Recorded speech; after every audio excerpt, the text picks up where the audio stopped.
que a gente defende, né, o que defendemos é muito simples, é uma liberdade de expressão. O Silas Malafaia só não foi preso ainda porque, no fundo, é isso que ele quer. E seria um grande tiro no pé da justiça brasileira, do STF e de qualquer órgão que deseja a prisão de Silas Malafaia. Seria um grande tiro no pé se isso acontecesse. E se Silas Malafaia for preso, provavelmente vai ter cela especial, tratamento especial, não vai ficar muito tempo e pode enquadrar isso na perseguição religiosa e se tornar aí um líder religioso perseguido pelo Estado. E isso, para a sua imagem e para a imagem do seu segmento religioso, seria uma grande vitória. Ele está sendo investigado pela Polícia Federal. Ele fez um vídeo revoltado com essa situação. Inclusive disse que tem vários líderes religiosos que estão a seu favor. Alguns desses líderes gravaram vídeos de apoio a Silas Malafaia. Eu vou trazer isso para você agora. Antes eu quero pedir para você, se você ainda não é inscrito em nosso canal, que você se inscreva, ative o sininho, coloque para estar recebendo todas as nossas notificações e sem muita demora, vamos ao vídeo.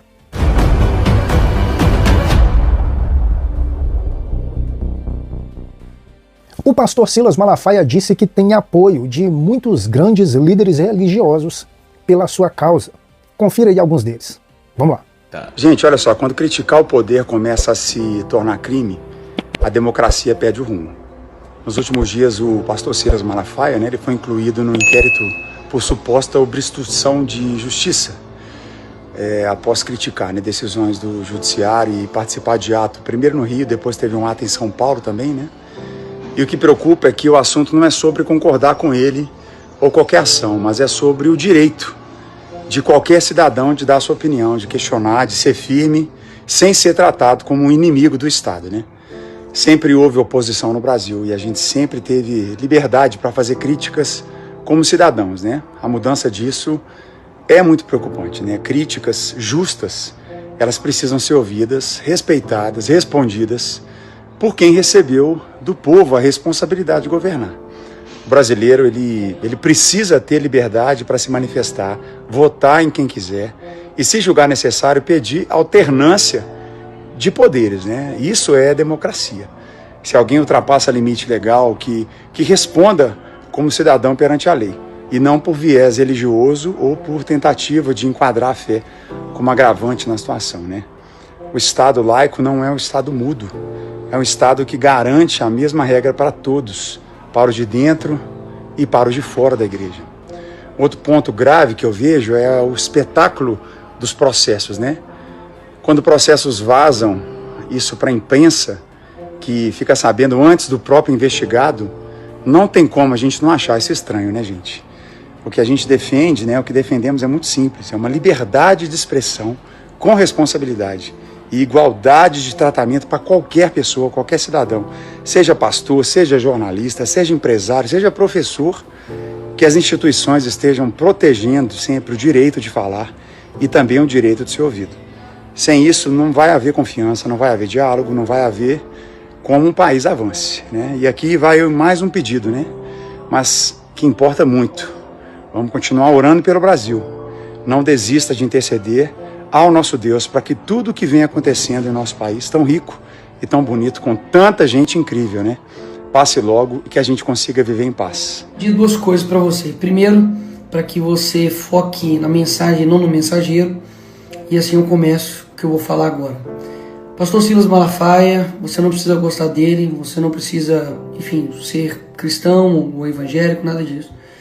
E por isso que eu peço para você não focar no mensageiro, mas focar na mensagem. Mas ele tem denunciado tudo o que está acontecendo a respeito do nosso país há décadas, não é só de agora. E ele entrou no bojo de investigação de forma sigilosa, porque foi vazado pela Globo News, como se ele tivesse praticamente composto aí uma organização criminosa envolvido nisso por conta das manifestações do dia 3 de agosto. E a segunda coisa que eu tenho para te dizer é: antes de qualquer genocídio físico, existe um genocídio cultural. Ou seja, estão literalmente fazendo tudo aquilo que a gente disse que aconteceria. Perseguindo vozes contrárias. Você não vai achar nenhum perfil de esquerda sendo derrubado. Você não vai achar jornalistas de esquerda sendo exilados. Você não vai achar políticos de esquerda tendo suas redes caçadas, tendo perseguição por fala, inquéritos abertos por conta de postagens que eles fizeram, mas todo mundo da direita e cristão sim. Então tá muito escancarado. E no caso do Silas, ele é sim uma das maiores vozes que tem, você queira ou não. E a liberdade, ela não inclui só aquilo que eu quero, a liberdade inclui exatamente aquilo que eu não gosto, eu não concordo. E mesmo assim ele se mantém, né, falando e acreditando naquilo que ele está defendendo. Então isso é muito importante, a gente abrir os olhos para isso, porque daqui a pouco, se a gente não, daqui a pouco mesmo, tá? Se a gente não se atentar, não vai sobrar realmente nenhuma voz mais. Basicamente, o candidato que perdeu as eleições por 1%, tá certo? Teve aí seus 58 milhões de votos. Hoje não pode dar entrevista, não pode falar e está preso em casa. Você tem Daniel Silveira, por exemplo, que está preso há mais de 5 anos por conta de palavras. Você vê outros deputados sendo caçados, políticos tendo suas contas derrubadas, personalidades como Luciano Hang, que teve suas contas também derrubadas também, várias pessoas que estão tomando penas proporcionais, cidadãos comuns, por conta de um revanchismo ideológico, e agora um pastor, tá certo? O Silas não é deputado, não é senador, nada, ele é um pastor. Então quero só abrir os seus olhos aí, enfim, nesse domingo, para que você preste atenção. Atenção, porque daqui a pouco não vai sobrar nenhuma voz aqui no nosso país mais. Enfim, é com deputado, é com presidente, é com senador, jornalista, com pessoas comuns, agora com pastor. Esse é o caminho da democracia. Eu não acredito que esse é um caminho democrático que a gente está seguindo. Enfim, é muita oração e ação mesmo para poder salvar esse país. Vamos para cima. E agora, Alexandre de Moraes dobrou a aposta ou teve uma atitude desesperada de alguém que está se sentindo acuado? Vamos entender. Na última decisão do Alexandre de Moraes, a última vítima dele, que ele colocou de forma arbitrária em um inquérito que ele abriu de ofício, foi o pastor Silas Malafaia. No mundo evangélico, o pastor Silas Malafaia é um dos maiores líderes religiosos do Brasil. Você pode gostar dele ou não, você pode concordar ou discordar, mas uma coisa é inegável: o Silas Malafaia, o pastor Silas Malafaia, consegue alcançar todo o mundo evangélico no Brasil, que hoje gira em torno de 40% da população brasileira. Bom, Silas Malafaia há muito tempo fala contra Alexandre de Moraes abertamente e nunca foi colocado em inquérito até esta semana. E agora você vai entender o porquê que o Silas Malafaia foi colocado em inquérito. Parece muito com a tática, com a estratégia do 8 de janeiro. A forma como eles fabricaram o 8 de janeiro e perseguiram os manifestantes era para criar um medo na população para que eles parassem de ir para as ruas. Sim, o sistema tem sim medo quando milhões de pessoas vão para as ruas. Então o 8 de janeiro teve muito êxito nisso. Durante mais de 2 anos e meio, o povo parou de ir para as ruas, completamente. Eram apenas algumas mobilizações concentradas em um local, normalmente com a convocação do Bolsonaro. Mas sabe quem que organizava sempre essas manifestações? Todas essas manifestações, onde a gente foi para Paulista, para o Rio de Janeiro e Paulista de novo, todas elas eram organizadas pelo pastor Silas Malafaia. O que acontece? Com a prisão do Bolsonaro, Alexandre de Moraes pensou, bom, agora não tem mais aquela figura para convocar as pessoas para as ruas. E para surpresa dele, no dia 3 de agosto, milhões de pessoas foram para as ruas em quase todas as cidades do Brasil. Em todas as capitais, eu garanto. Isso aconteceu porque o povo decidiu reagir. Um movimento que todos agora conhecem como Reaja Brasil. E houve também uma injeção de ânimo quando a gente percebeu que tem uma ajuda de fora, né, para tentar barrar essa ditadura do judiciário que a maioria da população brasileira já concorda que existe. O que acontece? Começou-se a falar da manifestação do 7 de setembro. E o Silas Malafaia à frente dessa manifestação na Avenida Paulista. A Avenida Paulista é o cartão postal das mobilizações de rua do Brasil. Sem falar que o mundo inteiro está olhando para essas manifestações para saber, um termômetro, se o povo concorda ou não com essas sanções a alguns ministros do STF, com a Magnitsky. Inclusive, é algo acompanhado de perto pelo governo do Donald Trump. E aí, Alexandre de Moraes coloca Silas Malafaia no inquérito. no inquérito que está o Eduardo Bolsonaro e Paulo Figueiredo. Agora, pasmem, Silas Malafaia nem conversa com Paulo Figueiredo e Eduardo Bolsonaro. Nem conversa com eles. Nunca falou nada com nenhuma autoridade de fora do Brasil. Olha a loucura. Mas foi colocado no inquérito, né, de obstrução de justiça, que apura a tentativa de golpe. Porque, de acordo com Alexandre de Moraes, é o seguinte: se você vai pra rua para questionar, para criticar, ou porque você não aceita um julgamento ilegal que ele está fazendo para prender a maior liderança do Brasil, então você é criminoso e merece estar em um inquérito. Meus amigos, a tentativa do Alexandre de Moraes é mais uma vez fazer um novo 8 de janeiro. Colocar você com medo para que você não vá para as ruas no 7 de setembro. Eles tremeram as bases no último 3 de agosto. E eles estão com muito medo que no 7 de setembro nós possamos repetir o que aconteceu no dia 3. Bom, Malafaia já deu o recado dele. Malafaia diz que não tem medo de ser preso e defende impeachment de Moraes. Cara, você pode gostar ou não do Malafaia, mas esse cara tem coragem.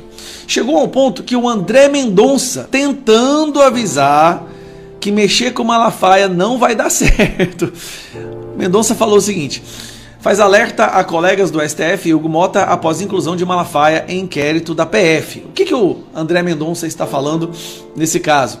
Após tomar conhecimento da inclusão de Malafaia no inquérito, Polícia Federal, que envolve Jair Bolsonaro, Eduardo Bolsonaro, o apresentador da Jovem Pan Paulo Figueiredo, Mendonça procurou colegas da corte como o decano Gilmar Mendes. Segundo relatos obtidos pela coluna, Mendonça teriam alertado que a inclusão do pastor tem um potencial de fazer o clima esquentar ainda mais. Como se precisasse de esquentar ainda mais o clima contra essa ditadura do judiciário. Então, para concluir o vídeo, Moraes não dobrou a aposta. Moraes agiu com medo. Ele está tentando prender uma pessoa, ele está tentando intimidar e calar uma pessoa que também é um dos principais organizadores da manifestação na Avenida Paulista. O objetivo é impedir que as pessoas vão para as ruas, é colocar medo novamente no seu coração. O objetivo é repetir o 8 de janeiro. E aí? A gente vai ficar em casa? A gente vai deixar isso acontecer? Ou nós vamos explodir as ruas do Brasil com milhões de pessoas no dia 7 de setembro? Eu já sei o que eu vou fazer. Eu não vou olhar para os meus filhos e deixar que eles vejam um covarde que não fez tudo o que você podia fazer para proteger o futuro e a liberdade deles e dos nossos netos, muitos que nem nasceram ainda. Eu estou preparado para a guerra. Eu estou preparado para me sacrificar. E tem milhões de pessoas preparadas também. E você? Como que você vai reagir? Agora, Alexandre de Moraes está sendo visto pelo mundo como uma pessoa que também está perseguindo líderes religiosos, não apenas líderes políticos. Ele quer prender um dos maiores líderes dos evangélicos no Brasil, dos crentes. E os crentes, vou te dizer uma coisa, eles são bons de briga. Se tem uma diferença que a gente percebe entre o evangélico e o católico, é que o evangélico não aceita calado qualquer ditadura, ele vai pra briga. Ele entende a importância que é de reagir agora. E quem fala isso é um católico. Preste atenção. Então, Alexandre de Moraes não faz ideia que ele acabou de comprar a briga com milhões e milhões de pessoas. 7 de setembro, as ruas do Brasil têm que estar transbordando. E até lá muita coisa boa vai acontecer também para jogar mais lenha na fogueira. E é o que o Eduardo Bolsonaro disse. Não existe cenário onde o Alexandre de Moraes saia vitorioso depois de toda essa confusão, de toda essa perseguição, de toda a injustiça e crueldade que ele fez nos últimos anos. O pastor Carlos Eduardo esteve no podcast Eu Acredito, podcast com o apresentador Fábio. Lá ele acabou falando alguns dos motivos pelo qual o pastor Silas Malafaia precisa ou deve ser preso, ou possivelmente vai ser preso. Eu gostaria muito que você assistisse esse vídeo e ouvisse as palavras do pastor Carlos Eduardo. Confere aí comigo. Mas o que eu vejo hoje na política, claro que são precedentes, coisas que antecedem, que apontam para o arrebatamento da igreja. Mas eu acho que apontam muito mais para um despertamento da igreja hoje, mais para o despertamento do que para o arrebatamento. Em que o cenário político hoje desperta a igreja? Vamos colocar o Brasil, não vamos falar do cenário político mundial. O cenário político desperta a igreja? É, o cenário político do Brasil, Lula, judiciário. As leis que estão sendo colocadas aí, não sei se você viu, que a igreja mandou uma carta, as igrejas, né? Mandaram uma carta aberta ao STF, entendeu? Então, assim, eu vejo que a igreja precisa se manifestar, a igreja precisa agir, e eu vejo que tudo que está diante de nós, aborto, a esquerda, né? A banalização da vida, né? A promiscuidade explícita que tá por aí. Todo mundo, o cara hoje, você beijar na boca homem com homem é normal. Eu lembro quando eu era moleque, você para ver um homossexual, você tinha que ir investigar, né, irmão? Porque o cara andava normal. Tava tudo no armário, irmão. Então, os caras andavam normal. Tinha um medo. Eu falo, sabe por que eu falo isso pra você? Porque eu tive um irmão homossexual e uma irmã lésbica. Eu nunca vi meu irmão e nem minha irmã. Normal. Vestido de roupa social, meu irmão. Ia pro trabalho dele, desviou da igreja, ia pro trabalho dele, normal. Eu falei, achei chiclete. Não, ele falava normal aí. Margarete. Não, ele falava Margarete. Normal. Não tinha. A voz não ficava mole, não, mãe. Normal. Minha irmã, normal. Vestia normal. Então era diferente. Mas banalizou. O cara fumava maconha. O cara viu o camburão, né? Não é do seu tempo. Viu o camburão, uma baratinha. Nossa Deus do céu, os caras iam correndo igual louco, doido. Engolia. Hoje o cara fuma, é perigoso soltar fumaça no rosto do policial. Por quê? Porque há uma banalização, há um desrespeito. E claro que eu trago uma frase comigo. O mundo está ruim porque a igreja não está boa. A igreja não está boa. Então esse cenário tudo é para despertar a igreja, não é nem para anunciar o princípio das dores? Não, para mim, minha opinião, não sei, a do pastor Diego, para mim é para despertar a igreja. E ela tá ficando bom, e tá começando a ficar legal no Brasil. Eu tenho uma amiga minha, em Goiânia, a Fernanda, tá presa. Crente. Aquela cantora lá, beleza, né? Tá presa, graças a Deus. E tem um pastor Graças a Deus que ela tá presa? Sim, porque alguém tem que começar a ser preso. Isso. Os pastores ir pra cadeia, né? Um dia tal, irmãos, pedir oração pro pastor Neissil, tá preso. Porque pregou o evangelho. Né? Melhor que o Edir Macedo ser preso, porque roubou. Então é bom, nós estamos precisando ter uns pastores presos, uns pregadores presos, uns 15 dias na cadeia. Isso vai despertar a igreja. Ué, Agora, eu vejo não é, eu vejo até que o pastor Silas Malafaia às vezes dá uma alfinetada no STF, agora mesmo. Mas que tá com a vontade de ser preso. Né? Ele dá uma alfinetada agora, ele deu uma alfinetada muito... Alfinetada não, porque não foi indireta, foi Ele deu uma direta pro ministro Alexandre de Moraes na Marcha para Jesus no Rio de Janeiro, a fim de ser preso, irmão. Mas não é... Por que não prendem Mas o Silas? eu vou te explicar por quê. Porque não é... Quando... Você acha que alguns discípulos ou apóstolos pediram para ser preso? Não. Não. Eles não foram presos, entre aspas, por um ataque, não, aspas, tá? Um ataque ao sistema judiciário. A prisão se deu porque eles deram prejuízo no mundo espiritual. Perfeito. A igreja precisa começar a dar prejuízo no mundo espiritual aí. Não é só, mas nós temos lá políticos lá. Não. Nós precisamos começar a dar um prejuízo no mundo espiritual. Que prejuízo que a igreja está dando no mundo espiritual? Porque Paulo deu prejuízo aí. Paulo e Silas. Quebrou. Em Éfeso, quebrou. Os caras começaram a trazer, os brutos começaram a queimar livros no meio da praça. Começou a trazer prejuízo. Quais os prejuízos espirituais que a igreja tem trazido? É sobre isso. Nós precisamos ser presos, não porque somos bolsonaristas de direita, porque cantamos o hino nacional e gritamos... Não, nós precisamos ser presos. Porque vamos olhar para o Lula e dizer, sua raposa endemoniada. Sai, demônio, ele vai cair endemoniado, distribuindo. E os caras, vamos prender esse Diego, ele invocou o mal no nosso presidente. O Diego vai preso. É por essas razões. É por algo maior do que política. Vendo a sua fala, eu lembrei até de João Batista, né? Que pegou na velha. carroça do... Filipe, o irmão de Herodes. Chamou Herodes de raposa velha. De raposa velha, né? É. E aí foi preso. E a cabeça decepada. Mas era política aquilo? Não, era um confronto. Era o anúncio do evangelho do reino. E ele confrontando o pecado de adultério de Herodes. Você é um adúltero. Você casou com a mulher do seu irmão. Você é uma raposa velha. Ananias que feriu Paulo no rosto. Paulo disse, parede branqueada, Deus se ferirá. Entendeu? Assim, não é ir pro embate, chamar o presidente de ladrão, o Xandão de... Não é sobre isso, não. Claro que essa defesa é importante, eu não estou dizendo que ela não seja. Mas eu estou dizendo assim, e espiritualmente, a igreja precisa ameaçar o inferno espiritualmente, aborrecer a roupa manchada de sangue, arrebatar alguns do fogo do inferno, moer, subir nos morros, botar para quebrar, fazer aqueles traficantes entregar as armas, dobrar o joelho, aceitar Jesus como Senhor. É sobre essas coisas. Então volta na fala anterior aqui com o pastor, tá faltando o poder. O evangelho de poder. Sim, nós temos a prática, de autoridade, nós né? temos a prática e gostamos de pregar muito sobre o que os apóstolos fizeram. Sobre o que os reformadores Sim, fizeram, né? mas sobre o que nós estamos fazendo. Tá faltando o poder. Eu estava falando, comentando, eu estou escrevendo um livro sobre Asaf, até mostrei pro Diego hoje, pastor Diego hoje. Não chama de pastor, né, chama de Diego. O que acontece? O Asaf escreveu um salmo e diz assim, ó, já não há mais símbolos entre nós, já não há profetas e ninguém saiba até quando isso se dará. A igreja vive uma inércia.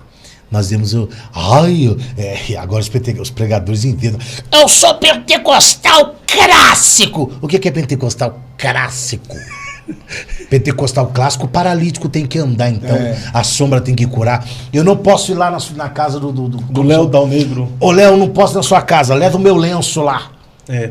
E põe lá num parente seu que vai ser curado. Isso é pentecostalismo clássico. Pentecostalismo A clássico. sombra também, né? Pentecostalismo clássico, você corre, grita, pula igual um doido, cavei, estoura e roda no poder. Isso não é pentecostalismo, não, irmão. Isso é resultado de uma ação do Espírito Santo, talvez do Espírito Santo, ou talvez minha mesma. Uma alegria no momento. É, só isso. Só isso. Ou um Nada êxtase, mais. né? Emocional. Nada mais. Então isso não é pentecostalismo clássico. Pentecostalismo clássico é quando você prega, as almas vêm pra frente, chorando. Quando você prega, alguém aceita Jesus, alguém reconcilia. Não é quando você revela 10 caras, revelei 10 hoje, Diego. RG, CPF, mudou a vida dele? A sua revelação? Não, porque você entrou na macumba, revela também.